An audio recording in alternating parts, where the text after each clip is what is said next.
प्रदेश उन्नाव रे 2017 रे जो नाबालिका को गण बलात्कार करते पूर्वतन बीजेपी विधायक कुलदीप सिंह सेनगर बेल मिलगला।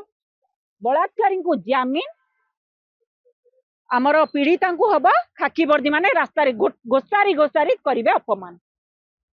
2017 कहा सत्ता कौ दल सत्तार थी आगे आपण कहतु बीजेपी थिला सत्तार ये सही समय घटना 2017 रे माने उत्तर प्रदेश रे उन्नाव रे गोटे नाबालिका सहित गण बलात्कार है। पूर्वतन बीजेपी विधायक कुलदीप सिंह थिले आज बेल है 2025 डिसेम्बर 23 रे जदि अपराधी मानू एमती बीजेपी वाशिंग मशीन सफा करदब ताले अपराध सीमा लंघिब ही लंघिब। अपराध सीमा माने अपराध ऊपर मुहा हम अपराधी मुह ऊपर मुहा हम ता दृश्य आपन देखी आपन खाली गोटे 15 दिन भीतर आप नजर पकई दिंतु ओडिशार 18 मास को गले तो बहुत बड़ हिसाब हो से हिसाब देखई पारे निर्लज सरकार अपारग सरकार।